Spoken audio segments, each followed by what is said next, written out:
Oops. Hello. All right. Greetings. Welcome back to Black Bear News, where everything is connected. What's going on? We are live on Rockfin, YouTube, and on Callin, on the Callin app. Thank you, everybody, for hanging out with me every day. Forgot to mention this yesterday. The very best way that you can support the show is at this Cash App address on my screen, and it is also in the Callin app description. If you would like to know where that Cash App address is, it is right there. Let's get right into it.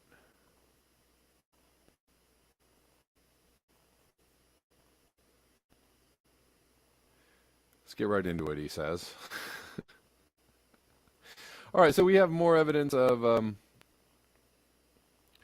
ongoing natural calamities. We have continuing heat and fires and all the good things that climate change brings.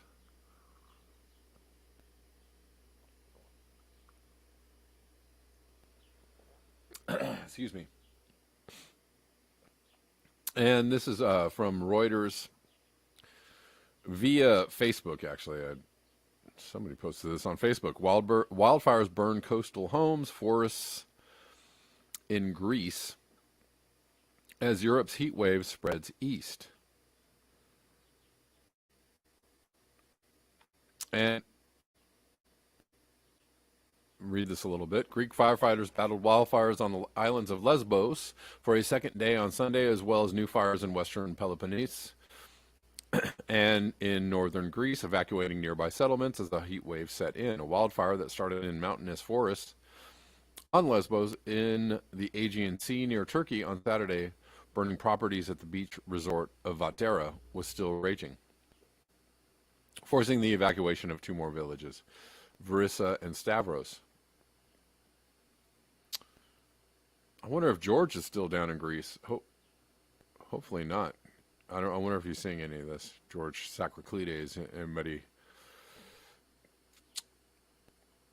remember George? In mainland Greece, a new wildfire threatening homes at Krestena in the western Peloponnese, forcing the evacuation of Grios village. Temperatures hit 40 degrees Celsius, 104 Fahrenheit. That is hot. If you've ever been in 104 degree temperature, you know that is very hot. In parts of Greece on Sunday is a heat wave that has hit other parts of Europe's east. It is expected to last most of the coming week. And that is actually happening. In the north of the country, a wildfire continued to ravage a pristine forest near Dadia, a natural habitat for black vultures, burning for a fourth day as authorities struggle to contain its destruction. Yeah. So that's going on in Greece. We've not only is that going on now, that has gone on for the past few years. We've seen raging fires in Greece over the last 3, 4, 5, 6 summers because of intense heat, hotter weather, drier climate. So in context, this would fit in that context of, what has been going on for the last few years. That would make these fires more likely.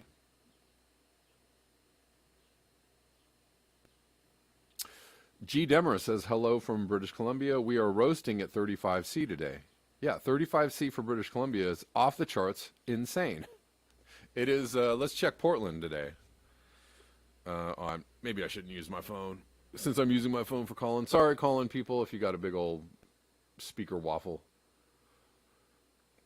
Anyways, it was supposed to be like 102 degrees today in Portland. And that is, again, off the charts crazy for the Pacific Northwest. Right now it says 81. It is going to get to 102 today is the high. And I can tell you, 81 at 10 o'clock in the morning in Portland is pretty warm. Um, it's probably not even that hot here right now. So just so you know, 102 degrees in Portland is insane. To give you historical context, this is insane weather. This is not supposed to happen. Not supposed to happen. And it's supposed to be that hot all week. 102 today, 100 tomorrow, 99 on Thursday, 100 on Friday, 98 on Saturday, and it starts cooling down after that. So that's a pretty. Oh, sorry, I'm not showing you that. That's a pretty massive heat wave there. For Portland, Oregon, that is a heat wave, and that is a massive heat wave. 100 degrees for several days in Portland, Oregon is unheard of, not supposed to happen, out of the realm of normalcy. Realize says, but Kevin, it's normal to be hot in summer. Haha. The climate is always changing. Yeah. I say all this because there are people that are trying to mislead you on what is going on with climate change. And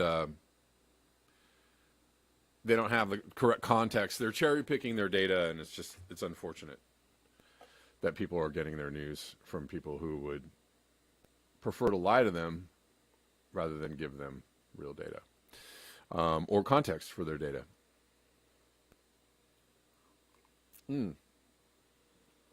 I don't know. Let's give it some more context, shall we? I'm going to try and move fast, but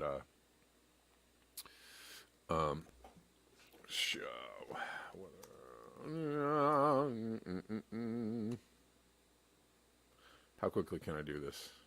This is a detour I wasn't really trying to take, but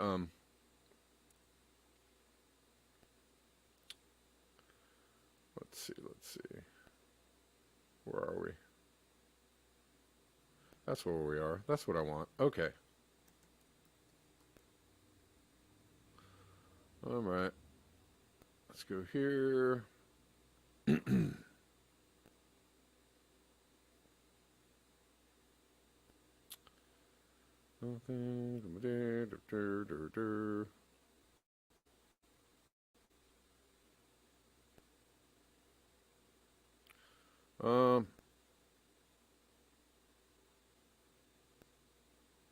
So Portland, yeah, experiencing an extremely high week of heat.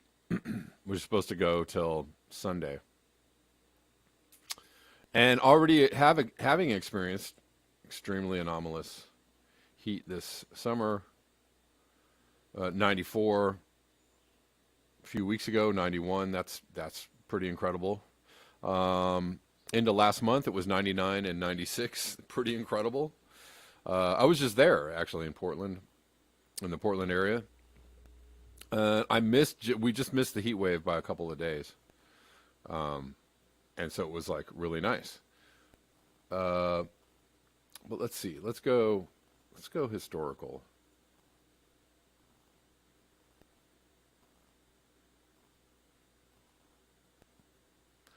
Looks like it got up to 90 in the 90s in July in 2009. So it was getting into the 90s. 91, 95.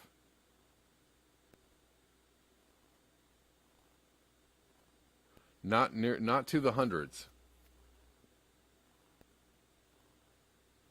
Let's go even further back. 2000.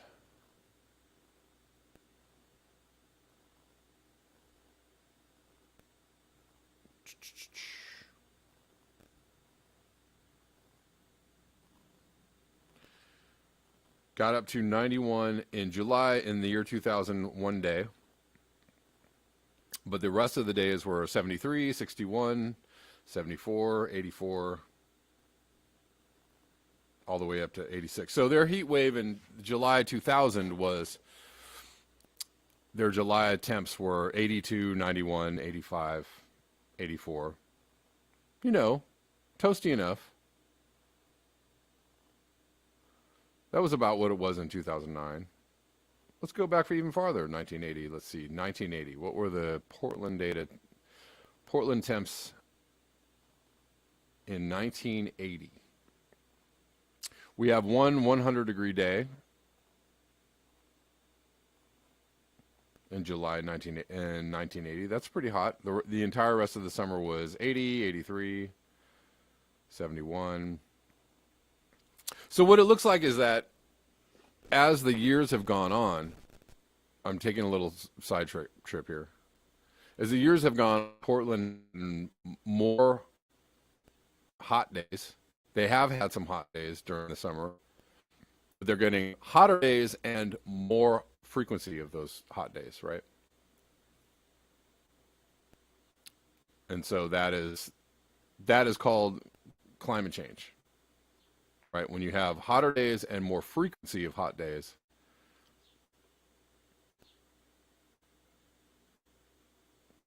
Let's go back to 2009. Boo. Just for edifications.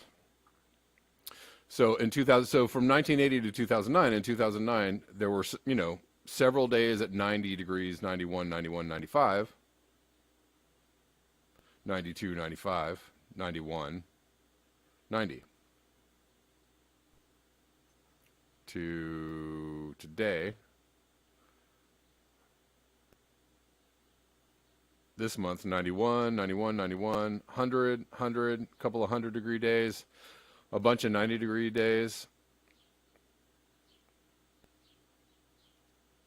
If you want to throw in the very last couple of days in the last month, almost 100-degree days.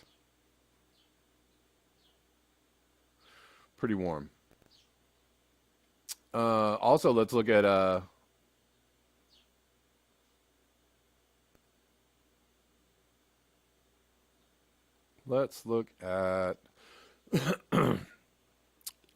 Seville, Spain, or Seville.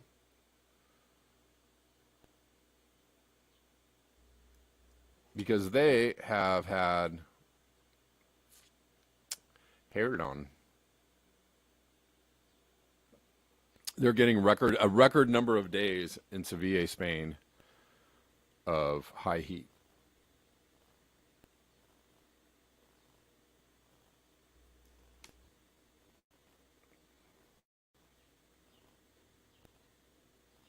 A record 21 days above 40 C in Seville so far this summer, with more than a month of summer to go. Many places in Spain are destined to see a record number of 40 plus C days in a La Nina year. So it's a year where things are supposed to be a little bit cooler. Governments across Southern Europe must start serious preparations now for the next El Nino. Seville, Spain, for the last 2 months. This is July, so it's 104, 108, 108, 111. All these temperatures above 40 C. Several 111 days. And almost every day in the month of July in Seville, Spain is above 90. With the exception of one day, which is at 84. So every single day is above 90. Several 110-degree days, 108-degree days, 111-degree days. And in June, also the same.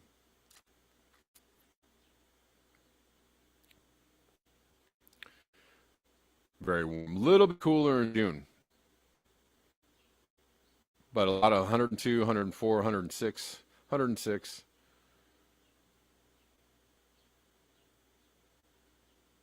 So very hot days in Seville, Spain, right?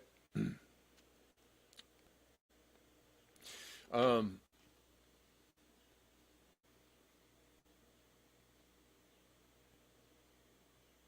right, let's move on from that. Oh, I'm sorry, I didn't show you guys that. Hello. I apologize. Sometimes I forget to put the screen share back on. So this is June, Seville, Spain, 106, 106, 100, 106, 102, 104. In July. Oop, wrong year.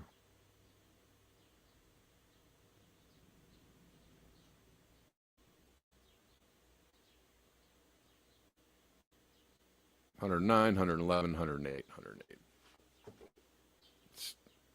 many, many, many days of hot weather in Sevilla, Spain. All right.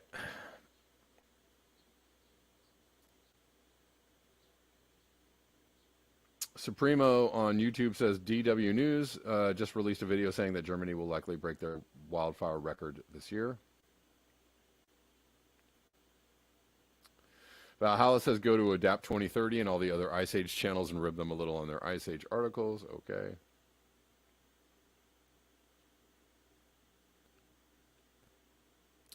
William Dillon says UCSD Scripps Institute dealing curve is all you need to keel. Or you mean Keeling curve is all you need? Go to the gate. Yeah, yeah. Oh, yeah. You said Keeling curve.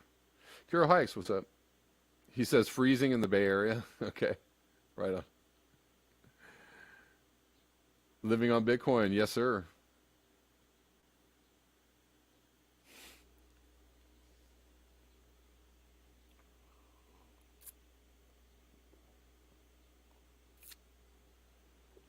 All right.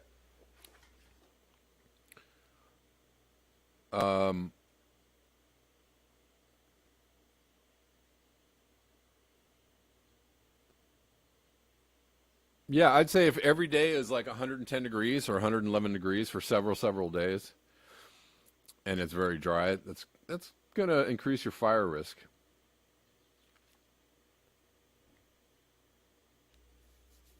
Um,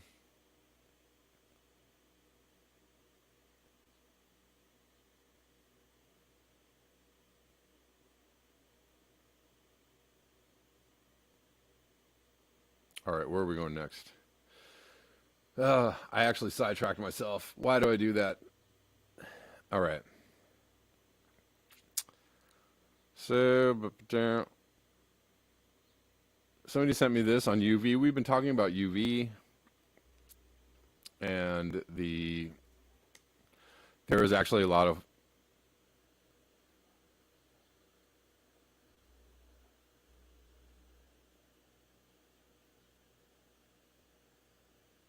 um,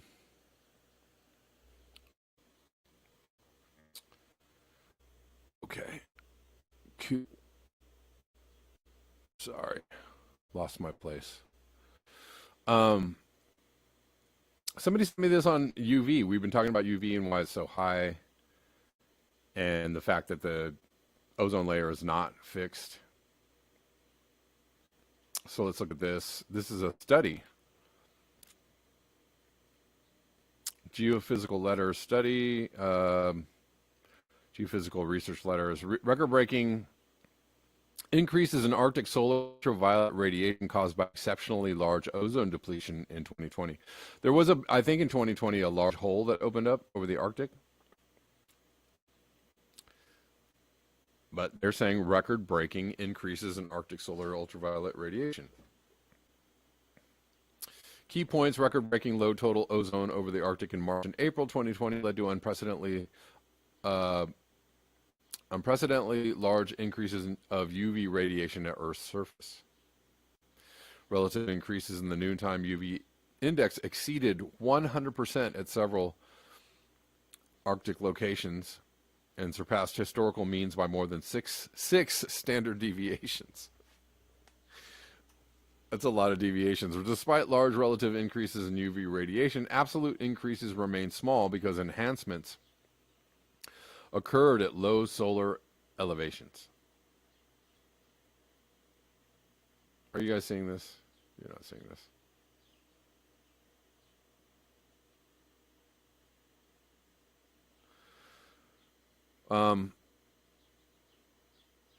Anyways, I'm not going to go through the whole thing, but this is, a study. I don't really hear a lot of people talking about the high UV levels. But here's a study that's looking at a particular instance of high elevated ultraviolet radiation. But there is a not normal, but there is a consistent amount of high UV every single day. Osama sent me, I don't know where my link is anymore, but there's a website which will tell you what the UV readings are in the U.S. every single day, and they're off the chart. They're extreme for most of the country, like 60, 70% of the country, extreme UV is hitting extreme UV. And in the other parts, it's higher than normal. And nobody wants to talk about that.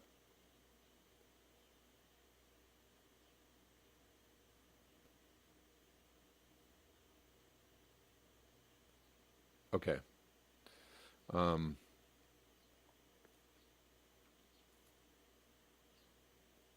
Yeah, there isn't a lot of discussion, chatter, articles, information around what is going on with the UV situation. I don't know why.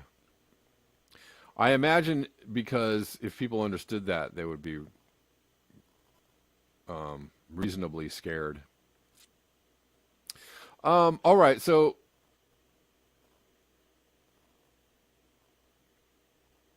I have to bring this up, and I don't mean to pick on Ryan. I like Ryan Christian for the work that he does around COVID and some other subjects, but when he talks about climate change, it gets really weird. But anyways, I'm actually going to pick on Tony Heller via Ryan Christian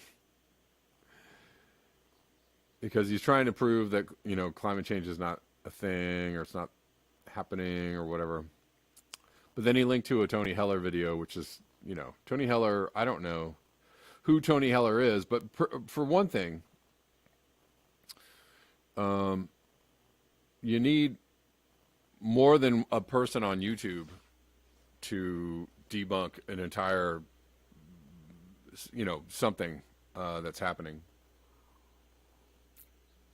And that is why I like Ryan Christian's work on COVID and other things, because the data that he brings is all, you know, there's plenty of data, there's doctors, there's studies, there's scientists, there's, you know, all these people, you know, there's this huge flow of information that's giving you like a big picture on what is going on. And I appreciate that. That's good, solid journalism. And that's why I like Ryan Christian. I listen to his channel a lot for that.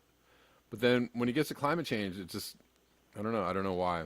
It's a weird thing. It just kind of, yeah, Sandy Blue Oceans. Tony Heller is a big fat liar. That is true. And that's the thing that makes me, you know, I don't know. It confuses me because he does great work on these other areas, but he's like playing a video from somebody who is clearly like a shill, like a fossil fuel, you know, paid. And he links to all these other sites that are just like dummy sites about, you know, real climate information, which are, you know, obvious fossil fuel contrivances, right? Big oil, you know, puts out all these like pays for all these fake sites and fake people to talk about how climate change is fake. And there's no real data and evidence, right? There's no like, you know, esteemed doctors or esteemed scientists or esteemed, you know, right, climate activists or you know, there's no, you know, studies, you know, study, scientists, right? Like you need, you know, the same situation for this that you are trying to prove is not real or real. You need that same, you know, heavy flow of information. And so if you just have a couple of people or one guy on YouTube that is not, it's not debunking the whole house of cards. It just doesn't, you know, it doesn't work that way.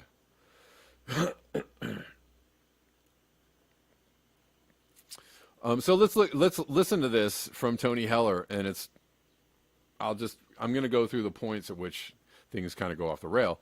So he starts saying there are three types of lies, damn lies, and statistics, you know, implying that he's about to give you the truth and that the statistics are lying to you. But what he's about to do is to give you some bunk statistics. So he's going to lie to you through statistics. He's setting you up. He's telling you what he's trying to say is he's going to tell you the truth through statistics, but actually what he's going to do is lie to you through statistics. Anyways, let's look at this. London has been having a very pleasant month, but they did have 2 hot days on the 18th and the 19th. And this is how CNN reported on those 2 hot days in an otherwise lovely month. Extreme heat is making a country woefully unprepared for the climate crisis. What brought the heat to England during those 2 days was hot air streaming up from the Sahara Desert. And a little bit of that warm air made it to Greenland as well. This is how CNN hysterically reported on the amount of Greenland ice that melted Okay, so he starts off with he's trying to make it seem like they're overhyping climate change or hot weather, but it should be known that this is incredibly anomalous for London, right? This is a thing that's been happening in the past few years where they've gotten some consistently higher temperatures during the summer. So, what is happening? There's a trend line that's going up like this. Temperatures in London going up like this. And, producing extremely hot days.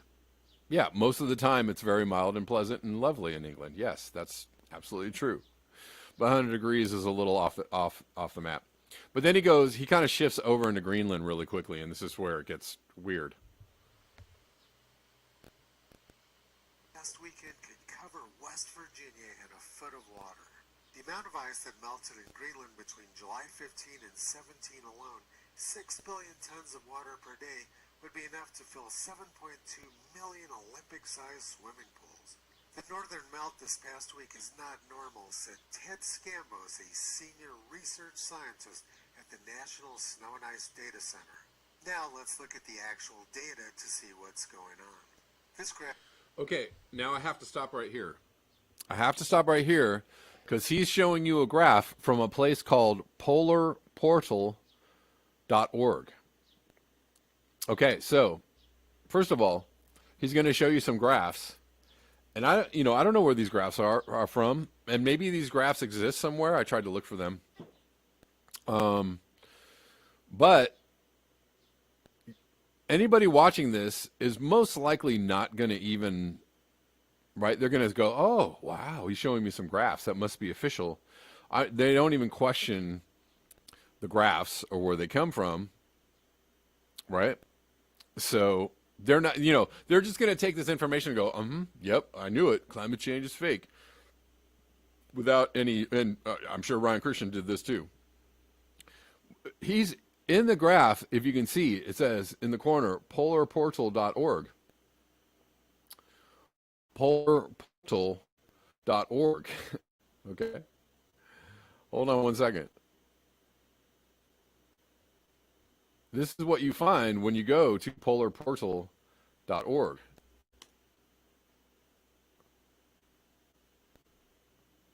That's what you find when you go to polarportal.org. So he's showing you a graph and you think it's official and you're like, it's from polarportal.org. Great, awesome. This is real information.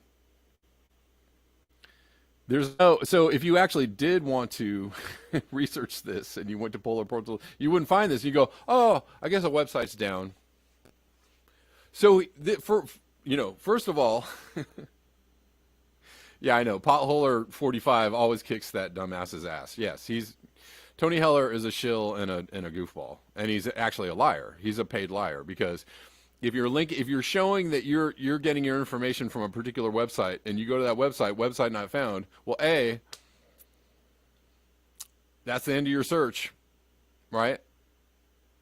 I guess the website, again, this is on the graph that he's showing you. He's trying to tell you where it's coming from, and it's not coming from anywhere.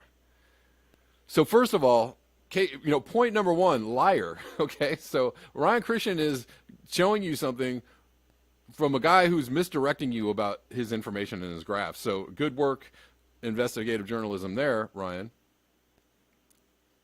Again, just use the same standard of investigative journalism on climate change that you do for other things. That's all I'm asking. I'm going to keep going because this is shows the daily surface mass balance of Greenland since the beginning of September last year. The surface mass balance is the difference between the amount of snowfall received and the amount of melt off the surface. Every day this summer, except for 2, the surface mass balance has been above average. This means that Greenland has been melting more slowly than normal every day except for 2 this summer. On average, Greenland's surface gains about 300... Now, so hold on. let me go back to that point.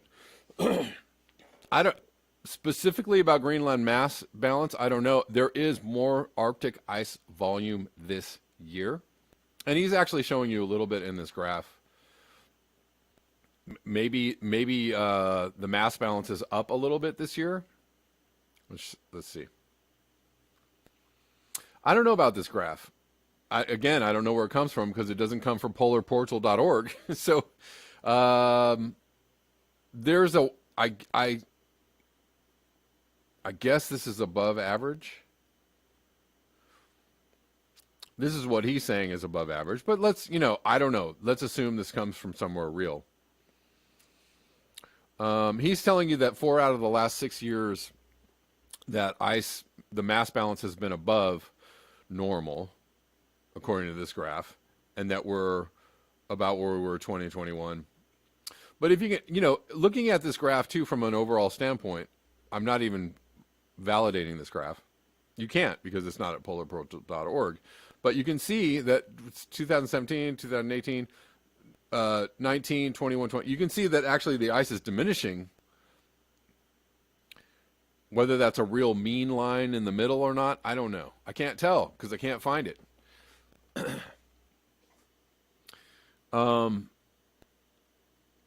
But let's go to. Well, I'll play a little more of this. 70 billion tons of snow and ice every year. Typically about 570 billion tons of snow falls during the winter. And then about 150 billion tons melts during the summer. For 4 of the last 6 years, including this year, the surface mass balance has been above average. CNN wants their audience to believe that Greenland is melting down, when in fact the exact opposite has occurred. This graph shows the Okay, so I'm gonna prove that what he just said wrong, but I'm just gonna play the rest of this so we can get through this. percent of Greenland which experience some melt on each day of the summer. Most of the summer it's been very close to average, but there have been a few days up at the high end. This is what Ted Scambo said was not normal, but as you can see it's very close to the gray area, which is the normal range.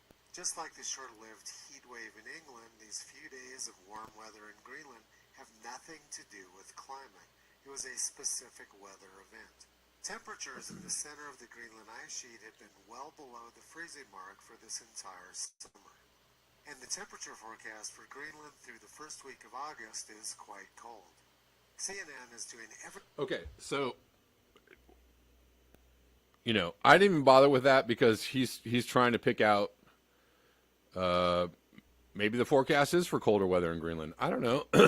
One particular forecast or a situation that's going on in this particular moment. Like this year, it's cold. The temperature's been colder. Okay, that doesn't. One cold year doesn't mean like it's over. Climate change is over. We're going into the ice age or something. That's not how it works. It's temperature over time. It's what's going on over time, over a long period of time. And he's focusing on one particular moment in order to create the idea that nothing is going on. But, okay, so I actually found the site that he was trying to point to, or is fake pointing to, which is polarportal.dk, which is a site in Denmark. And people do this has happened before. I think I pointed stuff like this out before. We're going to go from the non-existent polarportal.org to polarportal.dk, which actually does exist. Hi. Mass change all of Greenland. Eventually this graph will show up here, but for whatever reason it takes a little time. But let's read through on what they have to say here. Please show up. Maybe I need to refresh this. It's like a bit of a GIF, so it's like a moving graph, so it takes a little time to show up. Hold on. All right. So, reading on the side here, and while we wait for this, maybe if I do this. Oh, here we go. Yeah, here we go. Okay, so this is mass balance from the year 2002 to 2022. This is the line of the mass balance. So he's trying to kind of, I don't know where he got his graphs from, but he's trying to persuade you to believe that nothing is happening, that the ice is growing, that there's more, that we're above average, okay? But this is the line of mass balance, mass ice loss for the last 20 years. Down, down, down, down, down. And in 2022, we are below, definitely below where we were in 2018, definitely below where we were in 2016. It goes lower every year. As stated on the site, the map and the graph show the gain in the mass of ice when there is precipitation.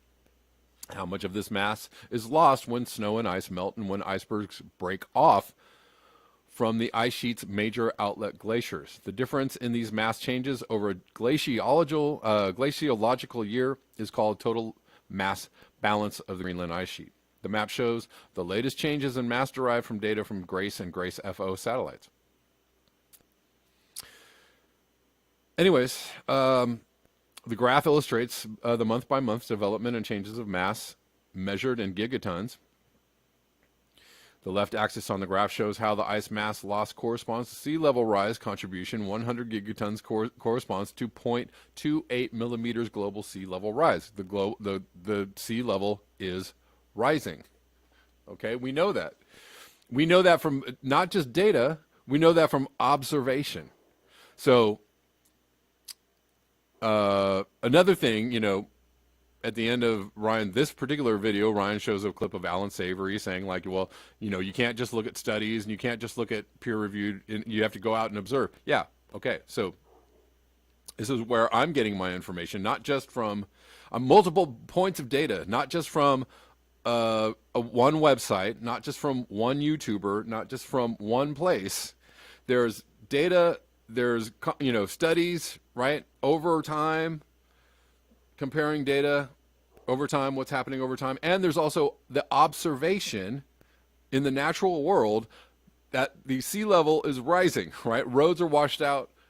I was just talking to my brother. He's on vacation somewhere. And what they used to have a road where he's at that led to the coast, and the road is washed out because of sea level rise, because of climate change, right? Miami is getting king tide floods, right?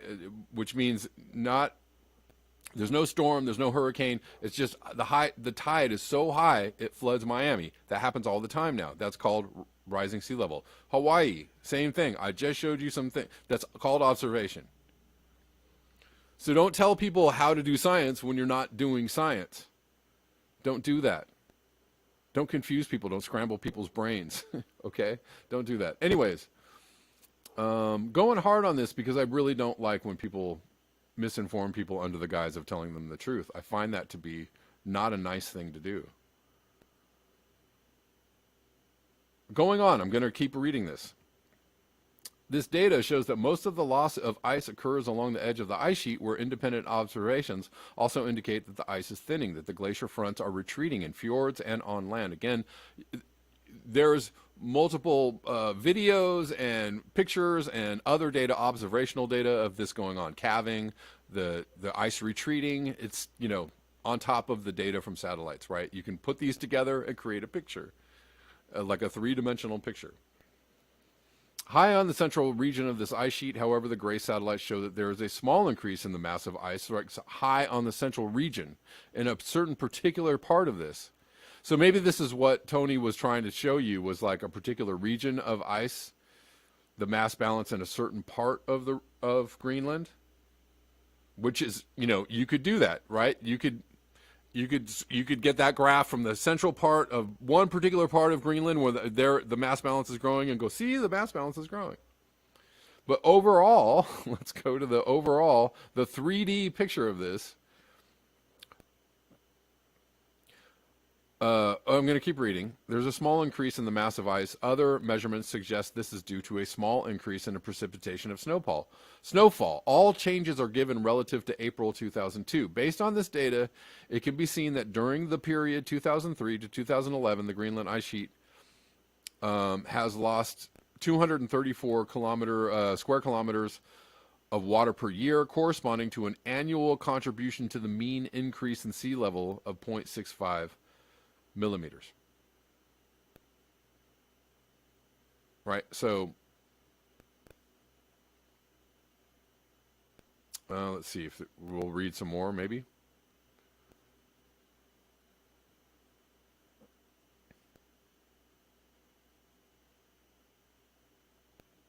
Oh, well, hold on.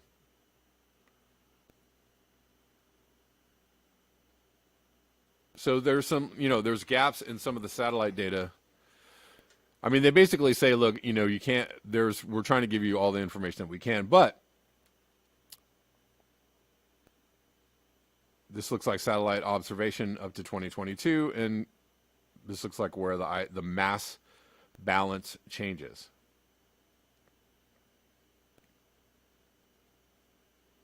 So overall, over the entirety of Greenland, they are losing ice, and we're losing it every single year. Not only that, the loss of ice on Greenland is causing the land to rise, because the ice had such monumental weight on the land that as the ice melts, the land rises up, causing other types of things, volcanic activity and whatnot.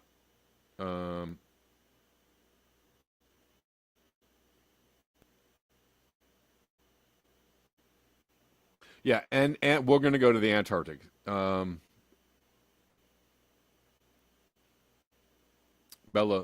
we are going to touch on the Antarctic as well.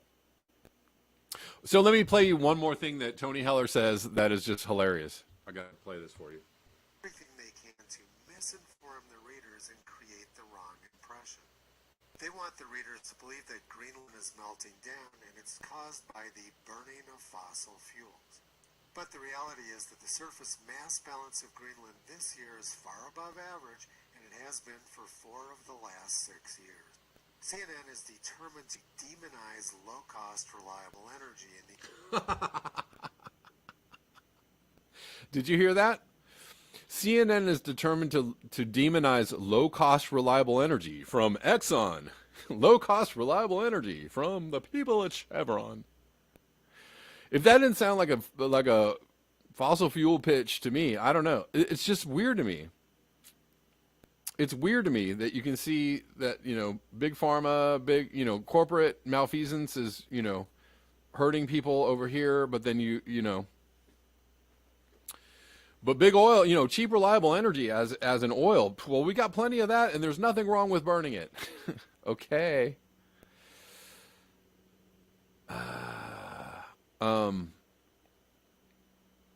I mean, if that doesn't sound like a fossil fuel pitch to you, I don't know. It sounds like one to me.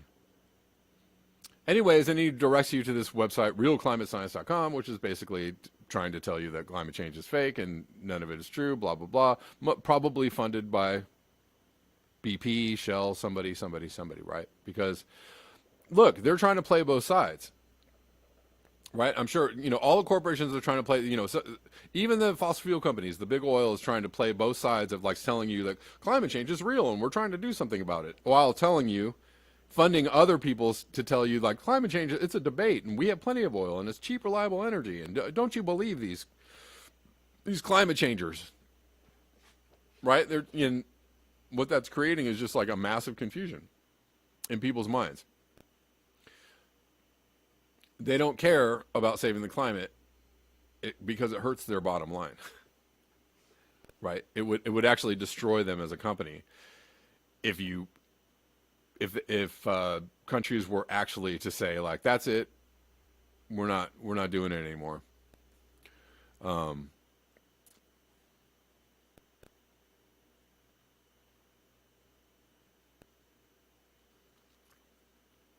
Anyways, just wanted to show you that ridiculousness. of this person telling you that he's getting graphs and charts from a place that doesn't exist. So there's no way to actually verify that where your graph's from. I don't know. It's from a place that doesn't exist. So, I mean, it's a little bit sloppy. I'll get off that now. But I'm just saying, it's also interesting that people are going so hard. The other point I think Ryan is trying to make is that this is covering up the heat is covering up the excess deaths from the vaccines. And look, I'm on his side when it comes to excess deaths and the malfeasance of trying to redirect people's attention away from what's going on with that. I think something weird is going on with that for sure. I just haven't really seen any instances where they're specifically trying to say it's all from the heat, and heat carries with it its own deadly consequences. It just does. It really does. All right. I have an interesting. Okay, Phantomas is calling in. What's up, Phantomas? How you doing? Good afternoon. How you doing? I'm doing all right. The subject of Ryan, I feel like we're going to be talking about this a lot because of the fact of you have people. I won't name other hosts, but you have other hosts out there who are doing the same thing where they're latching onto something. They're not particularly following the science or the data. They're just repeating the talking points. And what's amazing to me is if we actually had like a challenge of thought, and we actually said, if we could bring on climate data scientists on your program to talk to you about these issues, whether it was Ryan Christian or whoever, they would probably buckle and say, no, I'm not that kind of show. But they'll have whatever crackpot for the climate who's completely defending their position on, and they'll have a wonderful conversation. So there's this level of segregation and isolation that is virtually just suffocating us when it comes to this issue. Yeah. Well, what's interesting to me is that all these channels are really going so hard on this particular narrative, right? And it's just it's somewhat strange to me that they're all kind of moving lockstep with this. Oh, I don't know. You got booted out of the call for some reason. They all. Okay. Yeah, they all kind of move in lockstep in this, and it just isn't based on a holistic view of what is going on, right? There's a lot of data and evidence left out of the conversation when they're presenting, their information or presenting their narrative or whatever it is. There's so many other points that are left out of it, and I find that very strange.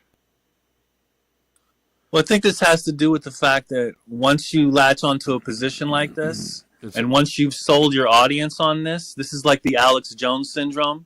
You have to keep going and going and going because you're going to be so embarrassed to have to correct yourself. Right. And we see this time and time again, especially with people. Like I said, a perfect example is Alex Jones. People will say, Alex Jones got it right again. You know how many things he got wrong? I mean, go down the list of all the things he got wrong. Yeah, and I think, look, everybody gets it wrong. If I got something wrong, then, I got it wrong. I know it's ego shattering, or it's, you don't want to give up your position, and you don't want to seem like you're wrong. I get that. Everybody wants to be right. Nobody wants to be proven wrong. Nobody wants to feel stupid. But, I think that's part of being a good journalist or being a presenter of facts and truth, right? Is like, if you get something wrong, then you correct yourself. That's just kind of how it goes. But I mean, the thing that is weird to me is that people are going so hard on this, and I wonder why it's so. There are no dissenters. There's no. That's why it's strange to me. There are very few people that are actually like, yeah, the people in charge are really corrupt and they're doing the bad things. And, it looks like we're also destroying the planet at the same time, right? There's very few people that will even talk about that or walk that line. It seems very strange to me in independent media circles that there's this uniformity of thought on this. And it makes me suspicious. It makes me wonder, like, all right, it actually puts the thought into my mind, like, this is more coordinated. If there were more like variables of thought on certain things, I don't know. Then it might seem like, okay, you're just getting it wrong. This is accidental, or maybe you're trying to fit the facts to your opinion. I get all of that. Everybody does that. But this is such a lockstep narrative, and I'm just like, why is everybody they're just repeating this thing, and it's just frustrating. The reason why I'm going so hard on Ryan is that people just repeat everything that he says. And that's not people go out into the world and go, oh, no, this is how it works. This is how everything's happening. And you're scrambling people's brains based on very little information. Or based on, not journalism. And I find that to be not very responsible. So that's all. It's this lack of rational dialogue. And anytime you bring up the climate, the first thing that people automatically latch onto when it comes to this side is they'll show a picture of Al Gore, or they'll just show a picture Greta Thunberg of Greta. Yeah. It's like, see, okay. Yeah. So I mean, that doesn't necessarily prove, what about that proves that this is. Yeah, you're right. The talking point that if you're talking about climate change, you love the WEF, the World Economic Forum, and you love Klaus Schwab, and you are in league with all the bad people. I mean, I find that a little bit dubious too, right? If you paint all climate agenda or all climate activists as bought and paid for, or somehow in the pocket of George Soros or somebody, it's just like, well, wait, no, people are actually concerned about the climate. Like, regular people are very concerned about the climate. But when you paint every single activist movement as somehow nefarious or bought and paid for, I find that very convenient to the side of, big oil, corporate control. We need this industrial civilization to continue going on as it is, so it behooves us to create doubt about anybody who's a climate activist, right? It's as effective as just going and killing them in South America, which is what they do. So I don't know. So one last thing, I feel like what you said today in terms of on your show, this probably needs to be clipped, and I'll probably do that sometime today. Yeah. And so people can we can have that distributed out, and we can start another dialogue, and hopefully, I don't know, continue a conversation that's not so segregated. Yeah, I mean, and that's the thing is that I just don't, yeah, I'm totally for that. That's the thing is I just don't really. It's interesting to me. Do you think Ryan Christian? Christensen and the people at like AM Wake Up Show and all of these types of people who have these doubts with where it concerns climate would be interested in some type of panel with you and other people? And I don't know, schedule it sometime in August or something. I don't know. I'd be down for that. I guess I just nominated myself. I don't know if they would, but I would be down for it. I guess I just nominated myself to be a coordinator of this event because it was my suggestion. Right. And the fact that, I do think that it's way overdue, though, because, like I said, this whole isolation, just talking to the wall and just saying, and then just someone just saying what they think and then not having kind of a feedback and not really talking to people who are really who are really schooled and knowledgeable on this. That's the other thing, that equation of those data scientists, those authors. You can continue the tropes of Michael Moore and all the other people, but I'm talking about you have to go beyond that, way beyond that. Right. Right. Well, I'm down for it. I'm interested in it, but I'll just say one more thing, and I find this interesting is that nobody, all of the people, like I'm very aware that people on the side of climate change as a hoax have seen my work, are know they know absolutely what I'm saying, are very aware of what I'm saying, but they won't address me, directly, or they won't address what I'm saying directly. And I find that interesting. Why? Because you don't want to call attention to what you're saying? Is that why? You don't want to call attention to me? Is that why? So I mean, I don't know. I'm down for the conversation. It would be interesting to see who gets in there. And on top of that, I do think maybe some people in that realm are they really are just hooked into a kind of a trope, right? Like all the bad people cooked up climate change to control you. It, you know, I guess if you put enough things together, you could say, oh, the Club of Rome was funded by Rockefeller, and they made up climate change, and all that kind of stuff would be an interesting conversation to go through all that. Well, you know what I think we should do? Here's what I think we should do. When we make this, we'll start with the clip first. I know the owner of the Independent Left News Network, which has a lot of different hosts. Tara Reid is on there and people like that. What we should do is we take that clip and then we put it on their Substack. I can get that on the Substack. Okay. And then we start the discussion, and then maybe they will cover it on their show of this particular clip, and we can get this type of ball rolling where people are going to have to see it, they'll look at it, and they'll understand that this discussion needs to be had. Right. Yeah, for sure. I'm down. Totally down. Totally down with All that. right, man. Yeah. I'm gonna start the work today, and I'll let you know. Okay. Okay. Cool. Thanks, man. All right. Peace out. Peace. All right. Cool. That took up a lot of time. Not Fantomas's call. Thank you for the call, Fantomas. I knew I was gonna get. I had so many things lined up to cover. Let's see if we can get to a couple other ones.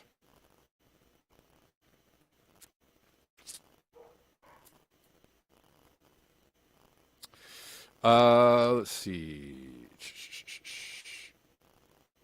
In Antarctica, the Antarctic is also, over time going down, down.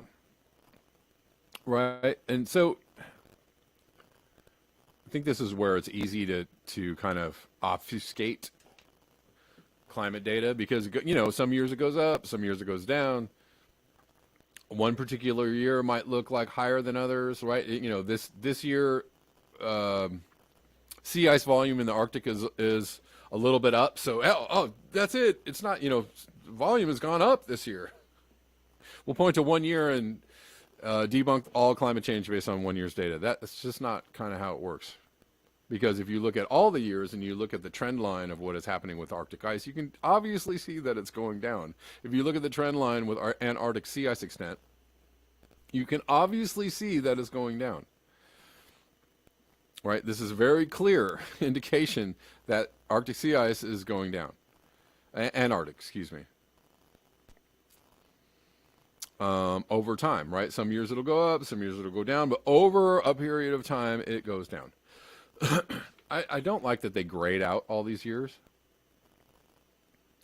It's just a bunch of gray lines, so you can't really tell which year is which. I mean, it's like variations of gray, so that I don't like that. But the red line is 2022, and we are at a low. So, again, you could cherry pick the fact that Arctic sea ice is, there's a little more volume this year. What does that mean? We're going to an ice age? Not really, but Antarctic sea ice is the extent. Okay, we're not talking about volume. The extent is the lowest it's ever been. We're on a low, and it's, going on a serious downward curve at this point. To which Kevin Pluck says it's probably not supposed to do that. By the way, Antarctica it's the winter in Antarctica. There's that. So I don't know if this is like today or what, but this, I mean, it says August. So it's weird to me that Antarctic sea ice extent is so low. And it is actually their winter. Oh, sorry guys. Hey. Sorry. Hold on, please.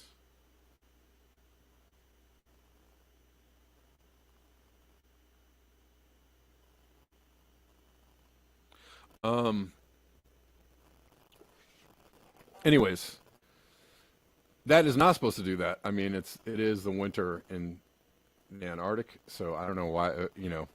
That's pretty troubling if it's winter time and the extent is so low. So how's that for climate? I don't know. Put that in your pipe and smoke it. I don't like. Okay, does that mean we're going in an ice age? We're losing all the ice in Antarctica as well. Extent is very low in Antarctica. I don't know.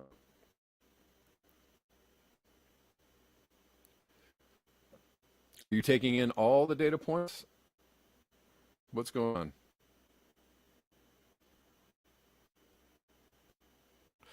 Where are we? Oh, record floods in St. Louis. Again, more and more and more and more. All these signals, all this data, all these, extreme weather events, more and more and more and more. There was just massive flooding on the East Coast or New York. Interstate 70 outside of St. Louis, Missouri, near St. Peters, Missouri. Both sides blocked due to being completely flooded. Many other roads closed around the area due to record rainfall. Again, we're getting record rainfall, record floods, record heat, record, you can't just point to one thing and go like, that's it, that solved the case.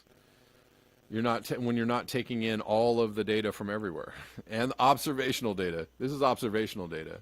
It's the road's wiped out, totally flooded. You can see it's totally flooded. Hard to see because the picture is so dark. It's at nighttime, but the highway is flooded out. That's not just looking at a website and some data and a graph from NASA. That's observational data. All right. Driving past Shasta Lake is observational data, which I just did. Low as shit. I mean, incredibly low. I don't know, 30, 40, 50 feet lower than where it's supposed to be. That's observational data. Looks like something's going on there.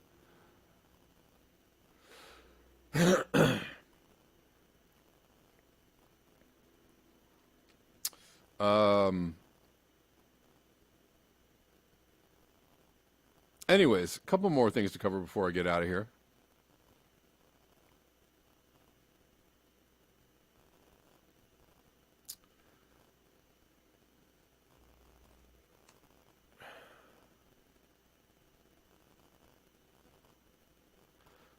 Christopher Cartwright, some serious heating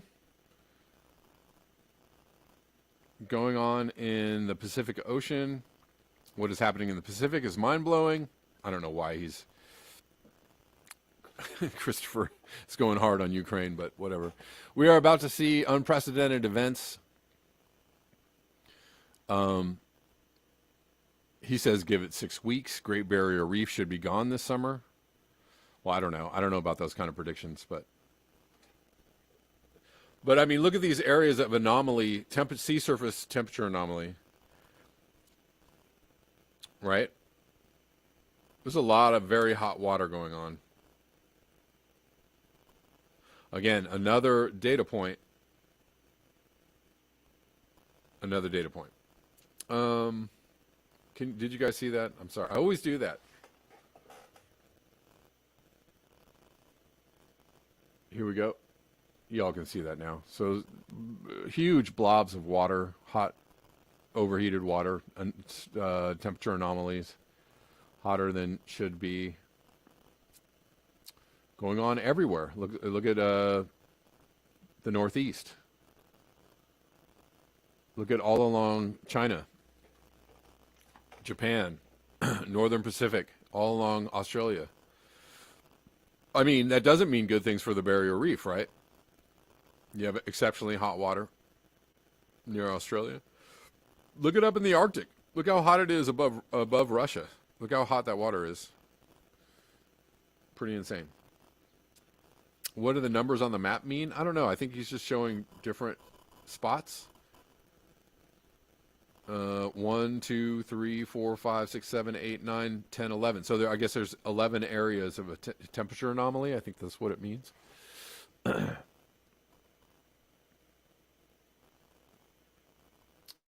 And that does, can't mean good things for the planet when the water is that hot.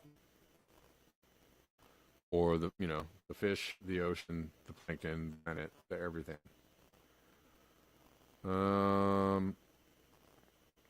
All right, YouTube, I'm going to say goodbye for about 10 more minutes. I'm going to continue showing Rockfin.